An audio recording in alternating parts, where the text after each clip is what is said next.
Can Geno Smith keep this up? That and more this week on the couch. Paul Charchian. Geno Smith, one of the biggest stories of the season. For sure. How long is the story going to last? Is this going to get canceled soon, or are we going taking this one all the way home? We're taking it home. I'm fully on board with Geno Smith. You know, we many of us noticed, and I don't think it was, an earth-shattering revelation that offense last year with the 3.5 games that Geno Smith played looked pretty good. It didn't seem all that much different. And then, Russell Wilson came back and he had struggles with the thumb and everything. And I think a lot of us sort of like wrote off that whole offense. And, I think reasonably so at the time in the offseason, we all saw a Seattle team that seemed to be going through a complete rebuild and seemed to be planning for a draft next future and taking a different quarterback at the top of that draft. They made Drew Lock part of the deal. They brought in Drew Lock and gave Drew Lock a preseason opportunity to go win the job. So maybe they didn't know quite what they had. But just when you look at Geno Smith, he's making plays. I mean, he's making the kinds of plays that you want to see every quarterback make in this league. And I think those of us that were still carrying the baggage of his Jets years and all the things that went wrong with his draft position and everything else, I think we struggled, or many people struggled, to just set that aside and just to evaluate Geno Smith anew. And when you look at his play through 5 weeks, guy's really good. He's playing tremendous football, accurate passing, downfield passing that I didn't know for sure that we'd get, utilizing both Metcalf and Lockett to a great degree, mixing in tight ends, getting some scrambling out of him. I don't know what's not to like. I think the only people that aren't accepting where Geno Smith is right now are the people that are so married to their old assessments on Geno Smith. Sig, what do you think? Yeah. Well, for me, I feel remorse because I can go back to Geno Smith, the draft prospect, and I wasn't in love with Geno Smith, the draft prospect. I thought maybe he was treated a little harshly by the draft process, and then when he landed in New York and the media environments, and that's real. Let's take a moment out to say, like, that's a real thing. Like, playing in New York is different, and the scrutiny and some of the different things you face there are different than if you land in other markets. And he played for both New York teams, which are both winning now, by the way. Yeah, oddly enough, first time in how long? Right. And then you get this opportunity with Seattle. And again, I think Geno said something to the effect of, like, writing me off, I ain't writing back, which you like that. And you want to place this in the context of the story, like you did, Paul, of Geno Smith being a player who maybe should have gotten more opportunities and knows how precious this opportunity is. And what I remember about him from West Virginia is that he's a positive thinker as a quarterback.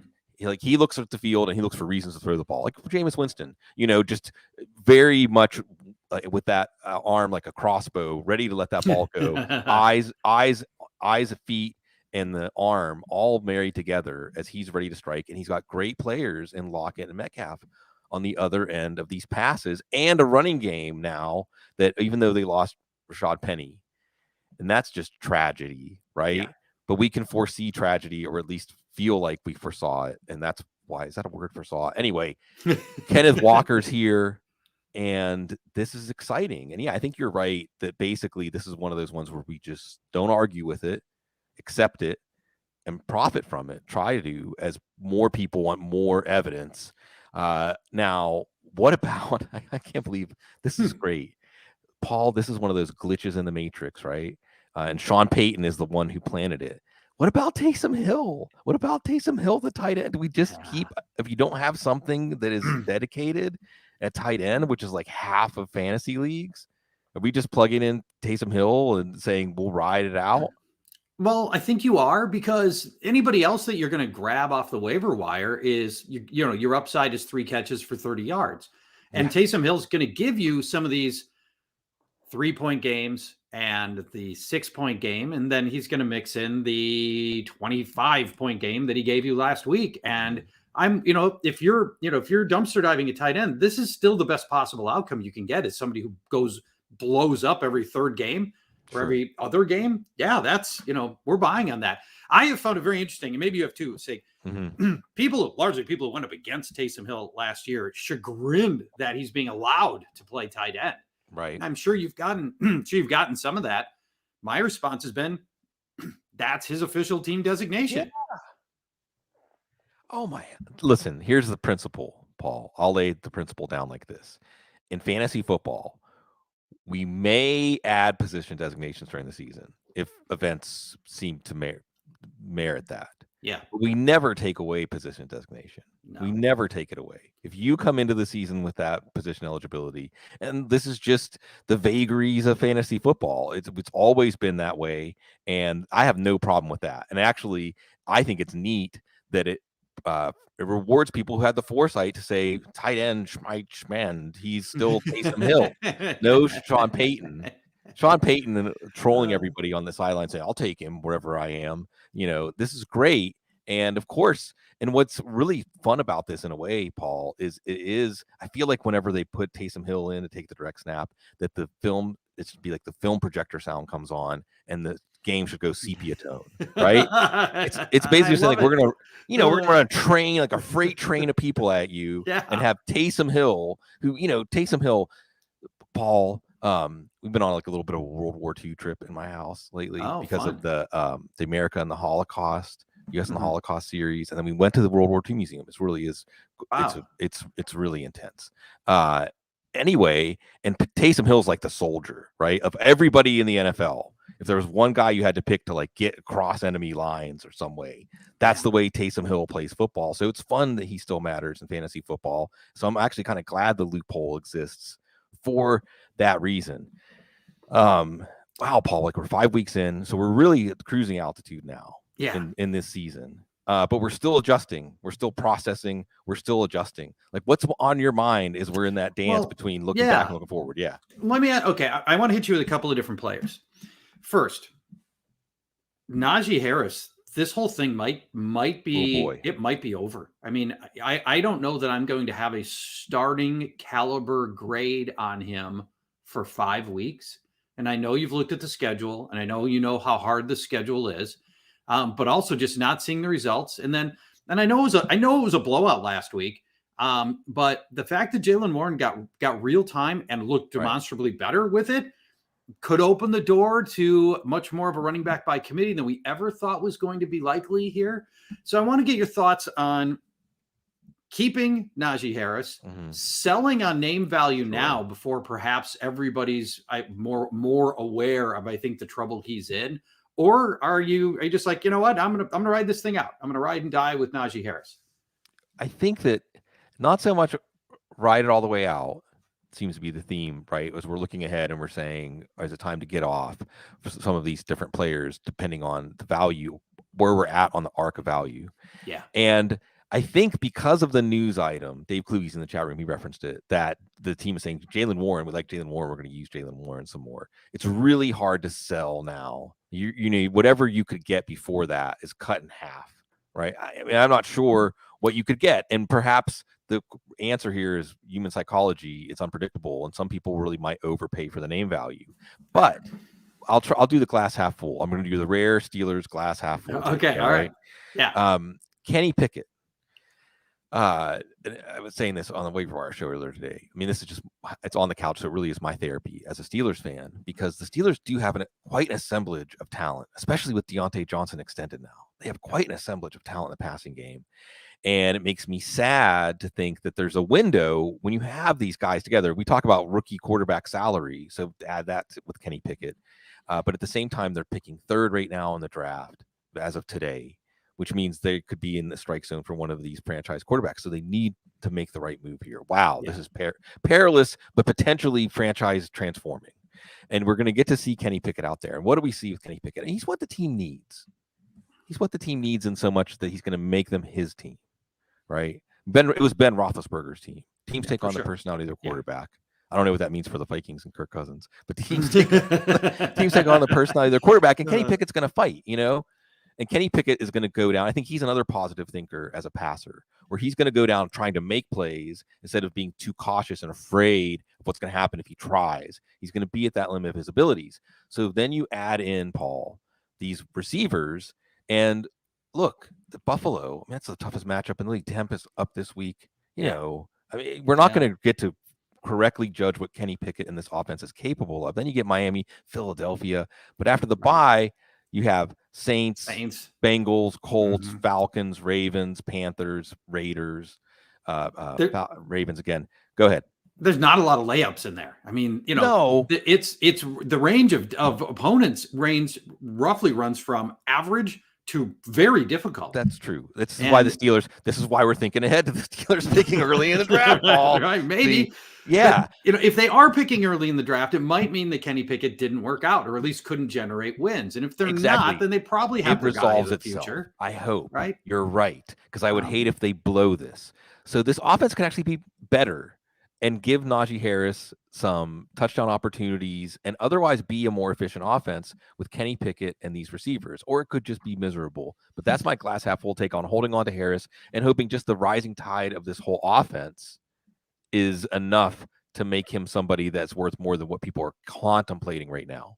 Well, let me ask you this. I think there out of any league of 12, there are 3 or 4 people that really have a hard time moving on from their draft day assumptions, and name value still carries a lot of weight for a lot of people. And I don't think you're selling Najee Harris for pennies on the dollar. I think you're selling him for 50 cents on the dollar. And I think that's a pretty good deal when you can find the right partner. In one of my leagues, he got swapped for Dameon Pierce even up a week ago. A week ago. Last week. You aren't getting that today. You're not getting that today. You're right. You're probably not getting that today. Not after the game Pierce had, which, by the way, wow, that was something else. Did you see the PFF stat that came out of that game?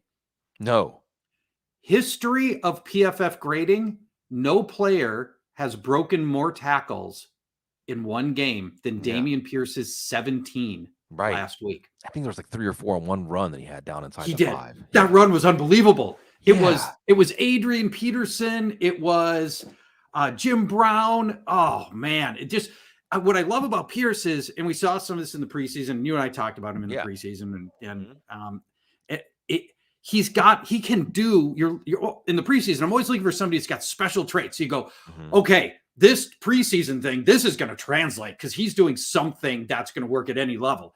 And now we're seeing that payoff come in the regular season. Though just that run alone was Marshawn Lynch-like in a way that there's only a couple of guys in the league at any given time that could even possibly do that. Yeah, it's the determination, and like you said, from the preseason, and this is why preseason matters. I mean, if we can narrow down and say preseason matters because you get to watch the rookies, and sometimes the rookies just show us in the preseason that this is who they're going to be, and we get that little preview, and they do look the same on Sundays. Like sometimes preseason is counterfeit. Sometimes it was preseason. You look back at performance, but sometimes when it's a rookie, because it's it's the opening chapter, Paul, they're announcing themselves.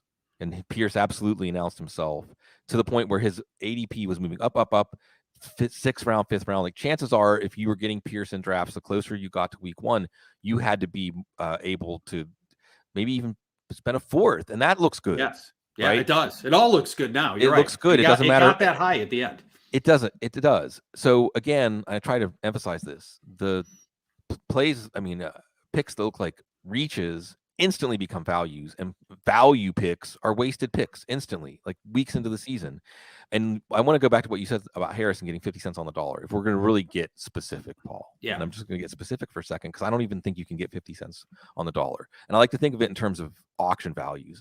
When I have time, I try to put auction values out. And there's a pretty simple curve, like 28% first rounder, 18% second rounder, like 12% third rounder. It drops off pretty steeply when you think about budgeting. If you think about budgeting an auction wallet in the same way you have your snake draft picks. And Najee Harris was at least an early second round pick, right? So probably like a 20% of your cap kind of player. Yes. So 50 cents on the dollar is a 10% of the cap player, like a 4th round pick, like a player who's shown he's worth a 4th round pick now, right? And I don't even know, like a starter, like someone you're going to start every week. And I don't know if you can get that for Najee Harris. Well, We'll see. Let me throw a name at you. Let me throw a couple of names that I think it would be reasonable offers where the recipient of this trade offer would not be insulted. James Robinson. Yeah. Okay. I think you could. I think that's a trade that you could make. Jamal Williams. Sure. I think is a trade that you can make for Najee. So you're Harris. thinking, and this is more like in the picture you're painting here, AJ Dillon, right? I mean, the picture you're painting here is kind of a sinking ship. Like you're just jumping off on a lifeboat to get anywhere to someplace other than Najee Harris in terms of potential value ranges going forward.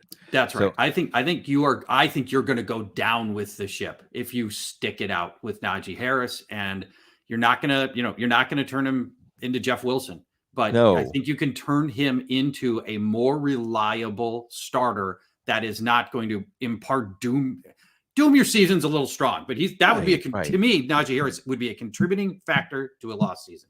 Yeah, that's fair. I mean, the worst bust in fantasy football, Paul, the worst bust is not the player who's just so bad or the injury bust. Yeah. That you just have like Allen Robinson, exactly who I was going with. He feels like the worst kind of bust, but at least you're willing even to drop him at this point. Yes. But the bust who, because of opportunity or because, like you said, draft investment, because of underlying stats like usage and participation kind of stuff, like keep you going back to the well, then you keep them in your lineup. Those are the worst busts, and Najee Harris could absolutely be that kind of bust this year. Great point. All right. I'll tell you something I want to talk about, or something that's on my mind fantasy wise, because I still think, we're still riding that ebb and flow, right? And there's going to be these rising tides and these falling tides with these offenses. And what you're really trying to do, Cecil talks about it in terms of windows, and I like that. And I think windows stands for the idea that, and Waldman talks about the 4-week windows where teams can reevaluate. It takes them that long to digest what's happening, right? And we're doing the same thing, riding these rough seas. And you're trying to get ahead of one of these waves. And I see a wave coming looking out west in Arizona. I think that while in some ways Arizona is what they are going to be, which is kind of like this amorphous, like abstract offense, because it's Kyler Murray. It's basically run by Kyler Murray and the beats and way that Kyler Murray processes the game. But when you add DeAndre Hopkins, that changes things. That changes things. And there's still, and the part of the equation that we got that we're loving is the defense and the game scripts and the nature of this offense. Everybody's hurt in the backfield except Benjamin, is going to continue to put the offense on Kyler Murray's shoulders, and he's going to have to just scramble and invent things on the fly, and he's running more. And we're going to get somebody who could climb up to that Lamar Jackson, Josh Allen, Jalen Hurts level very soon, and bring some other players up there with him, because the pass volume has made Marquise Brown's like a mid wide receiver 1, right? Oh, for sure. Yeah. The slot receiver is relevant. Zach Ertz is relevant. So there's 3 fantasy relevant players already. Now you add DeAndre Hopkins, he's going to be one of them, but he's also going to make the whole pie bigger. I'm not convinced that DeAndre Hopkins has got a ton left in the tank, Sig. Okay. And I could be wrong, and I hope I'm wrong. I just saw last year, we saw a player who never topped 87 yards. He only averaged 4 catches a game, which is it's not a disaster, but wasn't a ton. Marquise Brown is, to me, the 1A in that offense, and he's proven to be. No doubt. He's been great. He had a huge target share, basically, and nobody else is doing much of anything. And I just don't know that DeAndre. I don't know that DeAndre comes in and immediately changes the offense. Now, what it will do is it gives another receiver for defenses to have to legitimately cover. And right now, Greg George wasn't doing that. Rondell Moore's not doing it now. And defenses are going to have to pay more attention to him. And I do think he can continue to score touchdowns. He's always been great that way. And he scored almost like a touchdown a game last year. Right. But I just don't know if I don't see the same DeAndre Hopkins from where he was 3 years ago. What do you do? Do you feel differently than that? Here's what I saw from him last year. because there was the newness of A.J. Brown and Rondale Moore, I think this offense had a much wider target tree than anticipated. Mm-hmm. And DeAndre Hopkins suffered from an ADP expectation standpoint because he was supposed to be one of these foundational receivers like Stephon Diggs, like just, 10 or 12 targets a game, always, even in a floor game, getting 5 or 6 catches and being a true engine of the offense. Now, last year, what you did see from him is, like you said, touchdowns and some just classic DeAndre Hopkins. I mean, man, if there's one receiver who makes Spider-Man touchdowns more than anybody, it's DeAndre Hopkins. Some of the touchdowns he has caught over the years looked impossible in the next gen stats eye view. It's impossible unless it's DeAndre Hopkins on the other end of the pass. Then maybe it's possible. He was doing that last year. He was making those. That is not, to me, Paul, with all due respect, that's not to me a player that's showing decline. It's just a player whose use was different. Now, this year, they have to basically play fast break basketball to stay in the game. Yeah. And now you have DeAndre Hopkins, as in training camp, operating a lot more out of the slot. And he's the two-man game. I mean, to me, and Brown has been excellent. Brown's going to benefit too. What I think is the value of a target in this offense just goes up because now there's more room for Zach Ertz to operate. You can send Marquise Brown downfield more often. He doesn't have to be the chain mover. Even Rondale Moore, hopefully they can do some more creative things with his versatility. And all against the background of an offense that plays with urgency, that runs through the quarterback. To me, that sounds like fantasy. That's like dessert. That's going to be something that continues to pay off for us. And Seattle's up this week, and I think that's where it all starts. I'm gonna get kind of granular with you and tell me if you think this is an issue. Marquise Brown, with all the success he's having, I don't think anything changes. He's running, and Arizona is very unique this way. He's running 90% of his routes from the left side of the field, wide left. Arizona did this last year, but it was DeAndre Hopkins running wide left on 90, not roughly 80 in his case, 85% of his snaps were wide left. And now, obviously Hopkins a vet, and he's run from all over the place before, but he's never really been a slot guy. So they're going to have to at least remodel, rejigger, reorient, I think, where Hopkins goes and runs from where he had in the past. That doesn't mean he can't do it, but I see two guys who have both had success, but running from the same spot. Right, and I think Hopkins is going to be the guy that's going to have to adapt. Yeah. I mean, what you speak to is, again, that lack of any sort of, you just don't feel like the coaching, as a Steelers fan, I'm used to this. You don't feel like the offensive coaching gives the offense any advantages with the play calls or play designs or using what they have in a way that puts the defense in uncomfortable positions.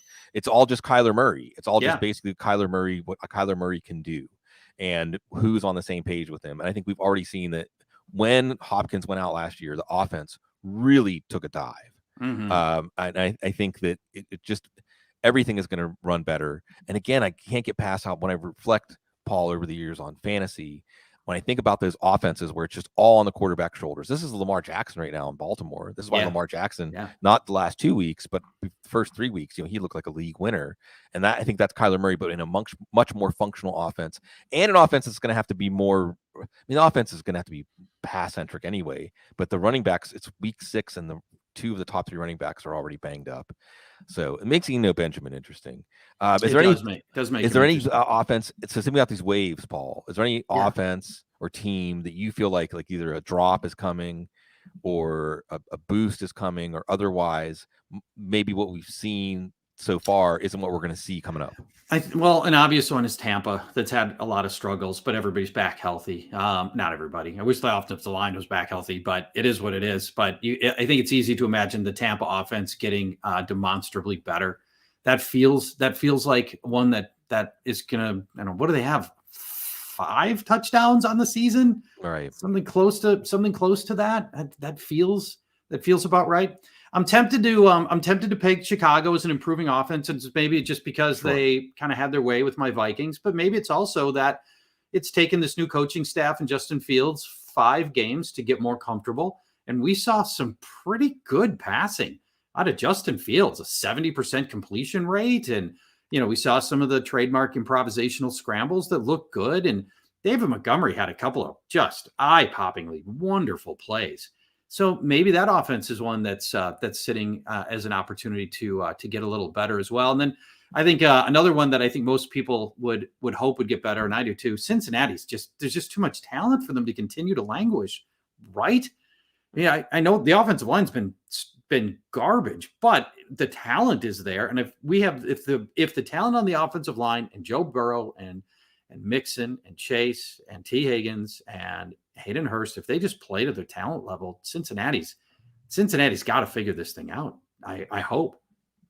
Well, they are. They're in the process of figuring it out. They're in the process of figuring it out. I think the link between all three of these cases that you brought up, Paul, is we have to be open to change.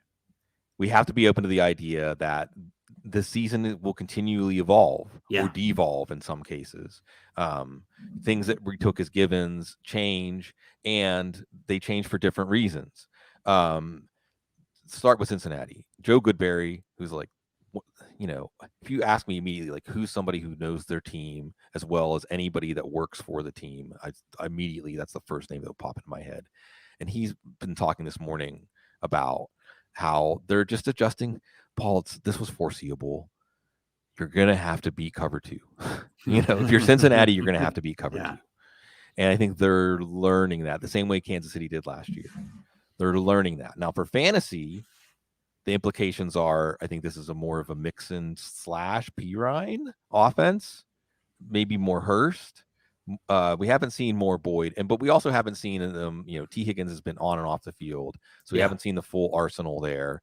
But I do think it's a little more conservative offense. I think it's going to. I mean, the whole nature of cover 2 as a quarterback is you have to change your mindset of how you attack the defense. You have to edit yourself in a way, to where things that look like good ideas aren't necessarily there, even if you want to try to force it. And that's where I think it's frustrating if you have Jamar Chase, but this, it's like how Tyreek Hill at times was erased, but the offense was still successful. I think that's where Cincinnati is, but I'm not sure, Paul. I do think it makes it much less exciting offense for fantasy in general. And I'm not sure there's any good move here to try to take advantage of what's coming, which is more discipline and patience.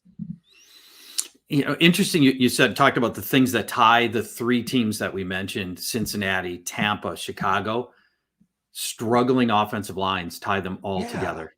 And you hate to just go with, hey, it all starts up front, and but sometimes if you're bad enough up front, it really is. It's an encumbrance for the team, and I think that's been the case here. I want to get your thoughts on Kenneth Walker going forward. Because this turns into, Rashad Penny was, you mentioned earlier, tragic what's happened to him, and really a whole career, littered with this. It's and he was playing so well, running at 6 yards a clip. But I love Kenneth Walker in the draft. Really excited about the big play, the ability to catch. And he walked right into this offense for the second half of that game and looked fantastic. And he's running on the season at a 6.5 yard per carry average. I'm inclined to think he's going to be one of the 10, 12, 14 highest scoring running backs the rest of the way. So. Yeah. Again, so I'll say this. I'm open to this, Paul. A trade that looks like grossly overpaying for him today may in 2 or 3 weeks look brilliant, right? Yep. I mean, if you do something like trade Derrick Henry for Walker and Chris Godwin or something, you just make a move to look at your running back assets and try to make a move to Walker, because we're all collectively underestimating him. We look again what Rashad Penny did late last year, and then also that this is an actually good offense. There are lots of things. I was talking about this earlier today. There was lots of things that happened, right? We took our positions in the preseason based on our rankings and strategies, etc., that were foreseeable. Not that everybody was on that and thought that was what was going to happen, but there are a number of things like Seattle's offense being good, I think, were unforeseeable, going back to what you said about generally the opinion about Geno Smith coming into this year. And that's another thing that can make the waters easier for Kenneth Walker. He could look roughly like Paul, just roughly say like a Nick Chubb kind of presence on the field in that offense. And what I mean by that is a physical runner, but a swift runner, a runner who gets up to speed immediately, a flexible runner. Like you said, somebody that can be even a factor in the passing game. Remember, they lost Travis Homer. So wheels up. Wheels up. Like I said, absolutely. Go strong to the hole. Agree. I overpay now is great advice. I think the consensus thinking was the Seattle offensive line was going to be really detrimental to this offense. They're the number 17 ranked run block unit by Pro Football Focus. I was worried they were going to be 27th, not 17th. Right, so, I think if with that kind of consistency and the way Geno's playing, and we already talked about that, this is a very balanced offense. It's going to provide a lot of opportunities for Kenneth Walker. And I'm 100% buying. And I think you're exactly right. Those trade offers that look upside down now are going to feel the opposite in a week or two. Yeah, as long as he stays healthy. And again, Paul, from the NFL reality show standpoint, this is incredibly compelling content. Like Eric Stone and I will talk about the writers. The writers are doing well with this, right? Yeah. The writers doing well with this because 5 games into the season, it sure looks like Russell Wilson was the problem. Not only was Pete Carroll not holding him back, he was the problem. Yeah. Now he's hurt, but I'm just saying, wow. And that makes you think about Tom Brady and Bill Belichick and Tampa and everything and how that all played out. Because you mentioned Tampa. So I'm going to go back to Tampa and add on what you mentioned them about something where it's changing. And I think the change is nothing to be afraid of. And like you said, it's coming along because the first few weeks, it was just miserable for Brady. And remember, they had their own offensive line woes. Yes. And I think the way that Brady has adapted to it, the chameleon, and man, there's another layer to talk about NFL reality show out of perspective for Brady and his privacy. And as a child of many divorces, and I've had I'm divorced, etc. He's got that going on now too, apparently. But he's a dink and dunk passer. He's adapting. He's a dink and dunk passer now, right? But that's good for fantasy. I mean, what that creates, especially in the age of PPR, is a lot of low-hanging fruit. It makes me still interested in Rashad White. I'm not going to drop Rashad White. I'm not either. I'm not dropping him. And I think that Chris Godwin could easily be similar in terms of scoring impact like Amon-Ra St. Brown, which is kind of funny to like use Amon-Ra St. Brown as the reference point of like, whoa. But I think that Tampa's absolutely on the rise. And I think much like the Steelers offense, if you look at the matchups, or in this case, the personnel problems they had to go against, it just makes sense that the arrow is pointing up for Tampa, and probably including Mike Evans too, as you said, like there's been a touchdown deficit there. While we're talking about NFL script writing drama, let's talk about Brian Robinson's first game. Sure. And what we think we might have on our hands with him. Now, we didn't get a long look because, of course, he wasn't going to walk in and, do a ton, but his snap count was at 10. They gave him 9 carries on the 10 snaps. So when he was in the game, they let him run. He had at least one, 8-9-ish yard gain that looked pretty nice. But Antonio Gibson seems to be totally phasing out. And the fact that they talked about moving him to special teams again is an indication of change to me. And I just want to believe in the story, and I want, I want this thing to be a feel-good Hollywood story. But I also think there's a real opportunity for Brian Robinson to take over the lead back role sooner than later. What are your thoughts through one game?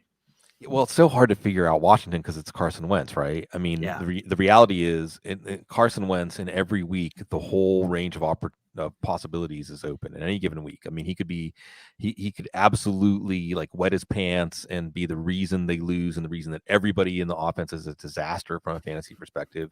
But then you also see, especially with this wide receiver group, you see him with Jahan Dotson giving him chances to win in the end zone. You saw the deep balls to De'Ami Brown. We know what Terry McLaurin can do. You have this, truly like a pressure release valve in Curtis Samuel and how that can keep the offense on schedule because they haven't really been that good of a running game to date. But like you said, Brian Robinson is the player, obviously, that they want to carry the mail there. So we'll get to see on Thursday night. I mean, I kind of want to be optimistic about Washington. Doesn't this just fit into the whole the NFC East is the new power division, right? Right. Like that's the narrative that's happening now. Like they're all pushing each other to higher heights. And it's Carson Wentz's story, poor Ron Rivera and his comment taken out of context when they asked him what was different between Washington and the other teams in the division. He said the quarterback, and he wasn't taking a shot at Carson Wentz. I think he clarified his comments that he meant the time to build with the quarterback. Yeah. Not having a new quarterback. Anyway. Yeah. So and can I touch on Wentz for just a minute? Sure. When obviously things didn't go great last year in Indianapolis, but he still threw 27 touchdowns. I don't know, against like 10 interceptions. And he looked wayward sometimes. But what I really want to hit on is this. Man, when that team dumped him and then they threw a bunch of mud on his grave and, talked about him in a way that suggested that their problems, the Colts' problems last year, were now gone because Carson Wentz was gone. That was the insinuation that they had. This team's worse without him. Yeah. And it may very well be that the team-led narrative that Carson Wentz was the governor on that team was literally the opposite. Carson Wentz was a contributing factor to the health of that offense that was so messed up in so many other ways that Wentz was back there doing, all the crazy stuff that he does, scrambling, looking great, looking terrible, whatever. But at least he was providing a range of outcomes because that's what he does. Carson Wentz gives you terrible and he gives you great moments. And it could very well be that where Matt Ryan is, and the assumptions of Matt Ryan was to be the stabilizing force, but it really might be that his variation in outcomes is simply between poor and average. And you're not getting any of the upside. And this whole Colts offense looks broken. And Carson Wentz got thrown under the bus on this. And I think there's a real scenario where he was helping that offense a lot more than anybody wants to believe, because that was not a popular narrative. Right. Well, he wasn't playing necessarily within the structure of the offense. That seems to be something that's coming up a lot this year. Speaking of Geno Smith and Russell Wilson, like just Cooper Rush, whatever, Bailey Zappi, like just playing in the context of the offense versus a quarterback just freelancing. And Carson Wentz, like you are saying, even as a freelancer, he forces the defense to contend with his mobility and his arm strength and his ability to throw off at just about any platform or otherwise try to keep the whole field in play as a passer. You play defense differently than you do against a Matt Ryan, where it's almost like, Paul, the defense is playing downhill against him now. He's wilting. I mean, he just seems like smoke comes out of his ears when he's under pressure now. He can't move. He's never really been able to move.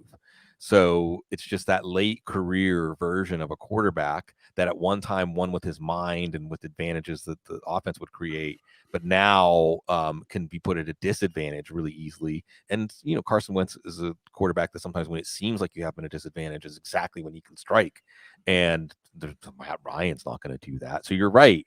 You're absolutely right that, what I thought when I saw Frank Reich? He looks old to me. Yeah, he looks older. Doesn't he look a little haggard? He looks like he's kind of like is aging. Maybe he's on the hot seat. I mean, maybe this is your hot seat coach now that Matt Rule's been fired, and also Nick Foles, because he knows what Nick Foles can do. Right, as soon as he gives that vote of confidence to Matt Ryan, I mean, Nick Foles actually could present something better than Matt Ryan at this point. But you're right to circle back to, hey, maybe Carson Wentz got a raw deal. Okay, you also brought up Justin Fields. Sorry, were you going to say something? Nope, go ahead. Because I just want to touch on the other situation you brought up. And I'm open, and it's great because it's Thursday night. We're going to make Wednesday. We're going to make Thursday's Washington-Chicago game, which just sounds miserable. We're going to give folks reason to look forward to it. Like NFL should give us some sort of royalty payment or something. And I always remember watching Chicago as a kid. I remember looking through like the books. I would check out everything I could from the library about the NFL, among other things. And wasn't there like a 73-0 game between Washington and Chicago? It was like the all-time drubbing. My brain. Wow. I don't not that I know of, but you might be right. My brain is Swiss cheese at this point. But with Justin Fields, I think you're right that at the heart of it, we should be open to him getting more comfortable in Luke Getsy's offense and just things starting to at least present. And they do have at least a lot of spirit in the backfield in Montgomery and Herbert and Darnell Mooney. Just give him some chances to make plays. Speaking about Spider-Man catches, like just give Darnell. He really looks like a player. Like I urge people to make offers for him and talk about something that looks like an overpay today. Like I might offer a first-round pick for Darnell Mooney. Maybe I'm overreacting. Wow.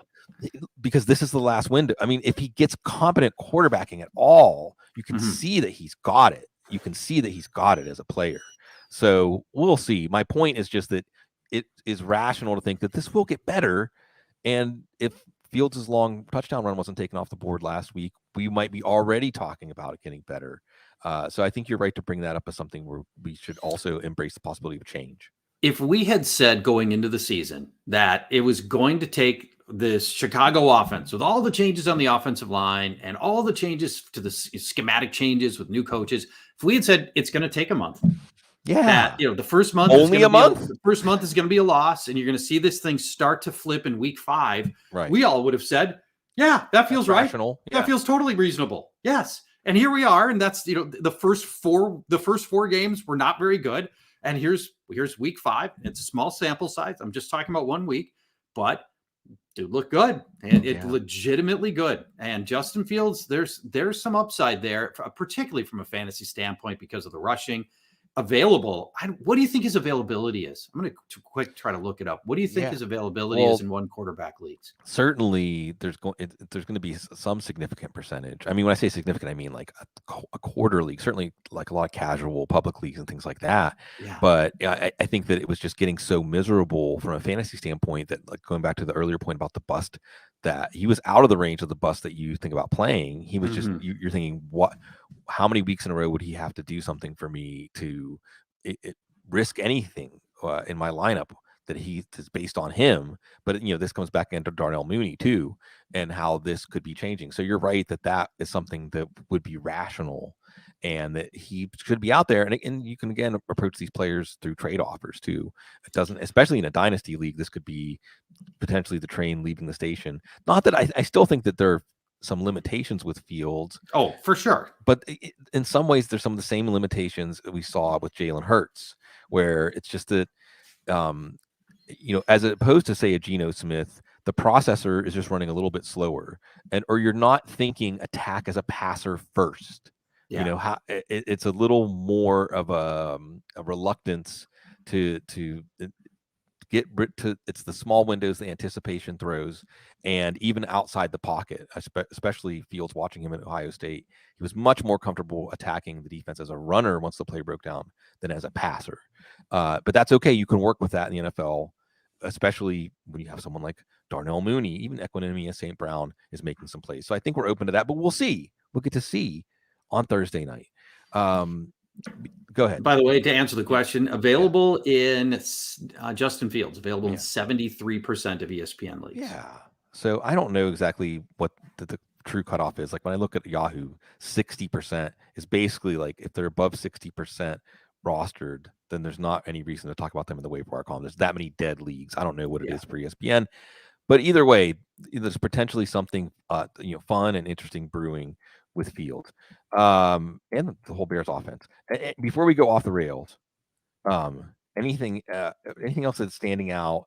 Because we are in this teeter-totter of looking back and processing what just happened, but then looking ahead and trying to anticipate what's going to happen, doing that dance with the NFL season. Anything else that is on your mind, Paul? Ramondre Stevenson will be a top 5 running back for this period of time, while unfortunately, you were never rooting for injury here, but while Damian Harris is out, they will, I think we saw it last game. They'll feed Ramondre Stevenson a lot of volume, and that's not changing. He is a very good back in a lot of ways, and is certainly somebody who can get a ton of goal line work with Harris out.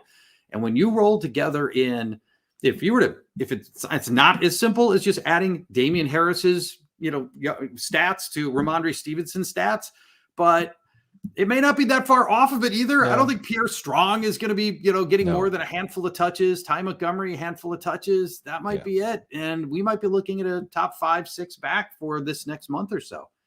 Oh, easily. And one of the things I'm eating crow on is mocking. Okay. Maybe, I don't know, Matt Patricia and Joe Judge are just not likable. But an idea of them running an offense, it just felt like, there was the reports right before the season that fit right the narrative. Oh, this offense are scrapping everything. But the reality is they always know how to run the football, and they get guys, and even if it's LeGarrette Blount off the street, whatever, they get guys who fit into the way they run the football. And the focus on, this safe within the offense quarterbacking, they do have some talent at wide receiver. Jacoby Myers is underrated and probably should be in lineups every week going forward, no matter who the quarterback is. So I underestimated that offense, and even the defense, and just the way that Bill Belichick and that team is going to be ready to play. And sometimes they are going to get embarrassed because teams have such an advantage on them. They're not necessarily a team that's ever going to out athlete anybody, but they are deployed in a way, and they have this. What they did to Detroit last week, Paul, it could change the math on whether Dan Campbell's going to be around for much longer if they keep losing like that. Yeah, which is sad. Those are the embarrassing losses that gets that spark change. And that's the Patriots did that with their third string quarterback, day pick. They did. Let me ask you this. So let's project to opening day of next year for the Patriots. I will go 70% chance Mac Jones is starting quarterback. Okay. A 20% chance Bailey Zappe's the quarterback, and a 10% chance that it's player not currently on roster, that they go somewhere else. They go somewhere else altogether. Mac Jones has looked just okay. That's it. Bailey Zappe walked in and just completed 17 of 21 passes, and ran that offense effectively just as well as Mac Jones did. I'm not entirely convinced Mac Jones. I don't think this is an 80, 90, 100% chance that Mac Jones is your starter next year. No, I've never been really a Mac Jones guy, although he's at least, I think he's showing the willingness to grow or push outside of his potential range of abilities and not be a safe quarterback or a game manager and things like that. We'll see. I mean, you're right to question how long will the Patriots keep giving him chances? But at the same time, I think that you have that first round quarterback window. That's why you're right to just hand it off to Bailey Zappe in the way that they've built this team. And it's not. I want to say I've seen a few more aspirational throws or bold throws in that Baltimore game before he got hurt that made me say, okay. I know there's another preseason narrative was, they're so happy with Mac Jones, almost like they were selling us Mac Jones, but maybe there was something there to sell. Again, I'm having to right now adjust to underestimating this offense, but you're right to point out that the point of the spear here is Ramondre Stevenson, and he's going to be really, really good. One of those windows are opening.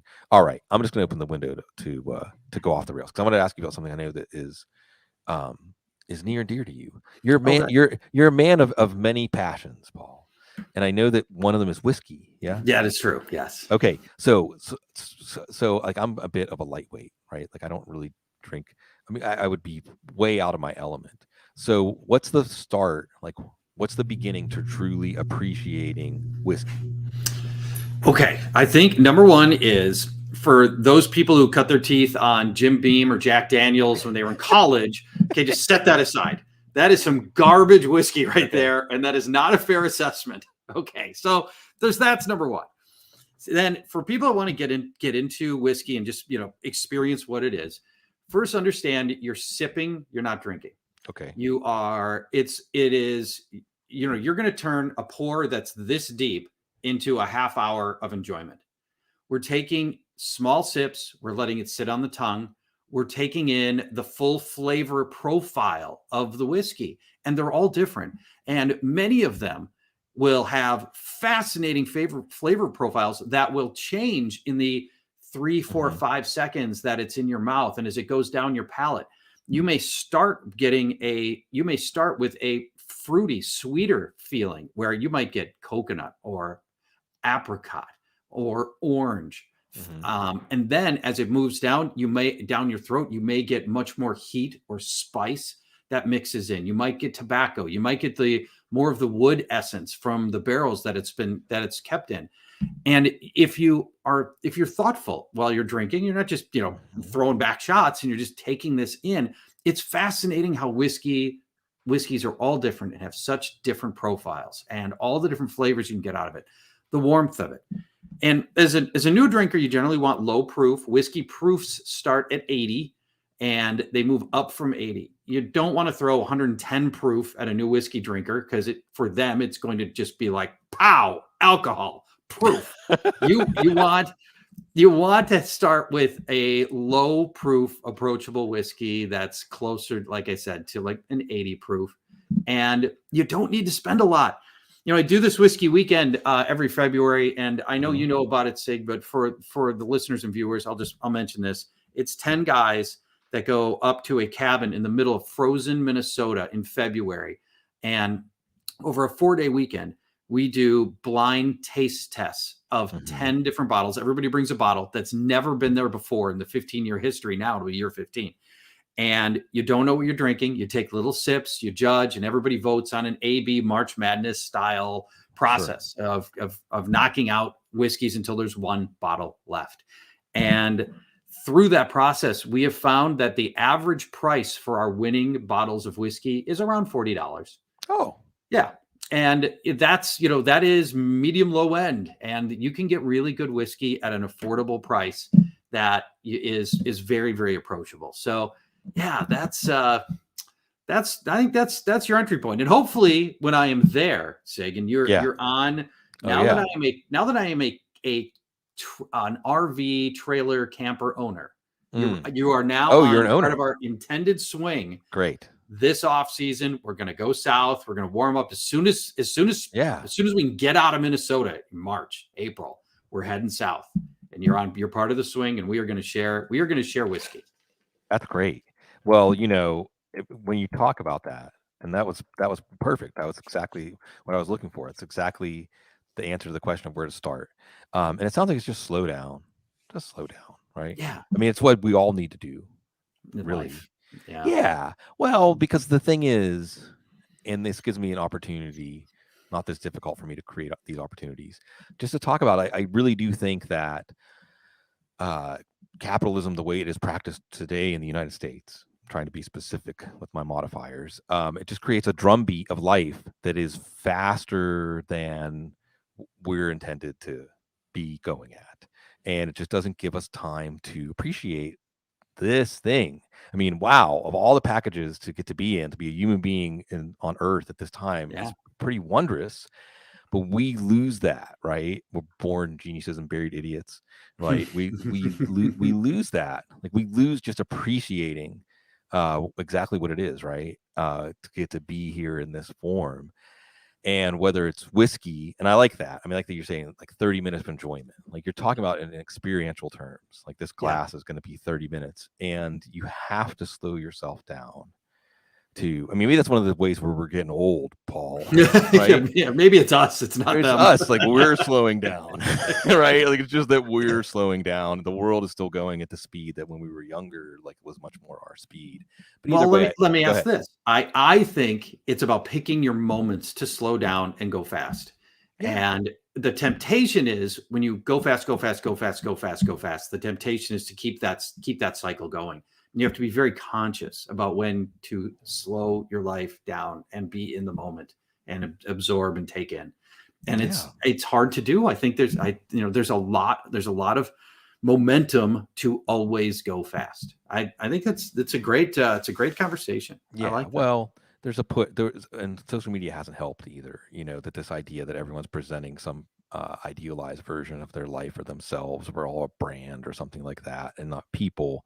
But I like the idea of slowing down. And I like the idea of you migrating. I think you're getting closer to your true nature, Paul. Living in Minnesota and just having the thought when it gets cold, maybe we should get out of here. Right? It's the same thing. No, look, it's New Orleans in the summer. New Orleans in the summer is the same way. Like, it's just not habitable for human beings. Like, while you're here in the summer, like, you don't go outside. Like, it's just really, there's a reason that all the original people who had the plantations, etc., they all had places on the north shore of the lake, and that's where they would go for the summer. They wouldn't stay here in the summer. Come on, that's ridiculous. And I think coming down south, you're getting back to your natural state, and you'll find, and especially our trip recently to the Mississippi Gulf Coast, the Gulf Coast, and I guess this is something I'll say, man, now that I've been through it to an extent, still, like, let's not forget about the people in Florida that are still, like, their lives are going to be changed forever, really, but certainly things aren't getting back to normal, even though they got back to normal like the next day in our news cycle or something like that. The Gulf Coast, and there's a lot of great things everywhere. This is kind of like the whiskey, Paul.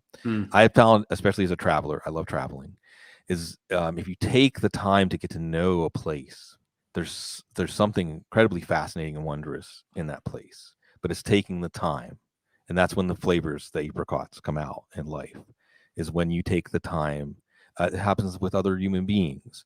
It happens in so many ways. I'm reminded of Zen or Art of Motorcycle Maintenance. I think the quote is, "The Zen you find on mountaintops is the Zen you bring there with you." Right? Like it's in us the whole time. And that's RV. And then, Paul, you're gonna get to be part of like the RV culture, like the RV people, which I don't know. Like that's like this, like it's kind of like one part hippies, one part carny. Like I don't even know, but I look forward to your reports. I don't either. And I've only now spent a total of 3 days at a campsite, and didn't really have a chance to interact with very many people. So I don't know what that lifestyle's like, other than by all accounts, everybody's totally helpful and they're very sympathetic to the problems of new campers because they've all been there. Right. At some point, somebody was doing this for the first time, and that's me. I'm the new guy who's trying to figure out how to. Are you the driver? Well, we are pulling a trailer behind a truck. Oh, okay. So, we're doing it that style. Because the cost to get the full Class A built in, now your cost goes from $30,000 to $130,000. The cost to me was not worth it when we don't know how much we're going to love this. We think we're going to love it. We don't know for sure. Are you good at backing it? Do you back it into spots? Can you manipulate it? It's hard. That's really, really hard, Sig, and we're learning. And there's it's a 2-person job. It's me, it's my wife. My wife is giving directions on the way I need the camper to go. I'm trying to spin the wheel the right direction. It's all counterintuitive. When you're on the hitch, if you need it to go left, you got to go right, and right's left. And then you're trying to do the opposite in your head. And then you do the opposite of the opposite. And so there's some training that has to happen there. One last thing for you, Sig, before I go. Please. Last night, and maybe it's just because I knew this was coming, but you're on my mind while I was seeing one of my favorite bands, Tex-Mex rockers, Calexico. Calexico, yeah. And I was like, man, if I could teleport anybody here right now to watch this with me, from everything I know about your musical taste, it would have been you, Sig. So this band they sing about 2/3 of the songs in Spanish and about 1/3 in English, and sometimes it's a hybrid. They'll go back and forth. They've got an upright bass that they're playing for most of it. Bass player playing upright bass.